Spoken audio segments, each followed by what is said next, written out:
Hello guys, তো আজকে ব্লগটা স্টার্ট করছি মায়ের দর্শন নিয়ে। এই যে আমি ইন্দ্রনগর কালী মন্দিরে এসেছি এখন। তো আমার সাথে আছে আমার বান্ধবী, আমরা দুজনে একসাথে এসেছি। তো চলো এখন মন্দিরে যাওয়া যাক। আর মায়ের জন্য মিষ্টি, ফুল, মোম ধূপকাঠি এখানে আমি নিয়ে নিয়েছি।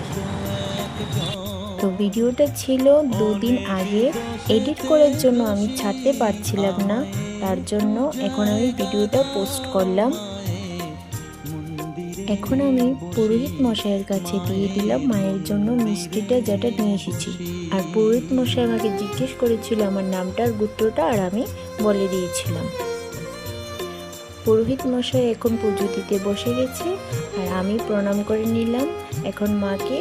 তারপর পুজো দেওয়া কমপ্লিট, পুরোহিত মশাই তারপর আমার দেওয়া যে মিষ্টিটা নিয়েছিলাম স্পর্শ করে আমাকে দিয়ে দিল। এখন দেখতে পাচ্ছ মাকে খুব মিষ্টি লাগছে। সো সবাই মাকে ভিডিওর মাধ্যমে প্রণাম করে নিবে। সাথেই ছিল ভোলা বাবার মন্দির। এই যে আমি যাওয়ার পর পুরোহিত মশাই আমাদেরকে শান্তির জল দিয়ে দিল, তারপর আমি দক্ষিণাটা বাক্সর মধ্যে দিয়ে দিলাম। আর এখন আমি মাকে বাইরের থেকে মোম ধূপকাঠি জ্বালিয়ে দেখাচ্ছি। আর এখন আমি মোম ধূপকাঠিগুলো এখানে একটা একটা করে সাজিয়ে দিচ্ছিলাম, দেখতে পাচ্ছ।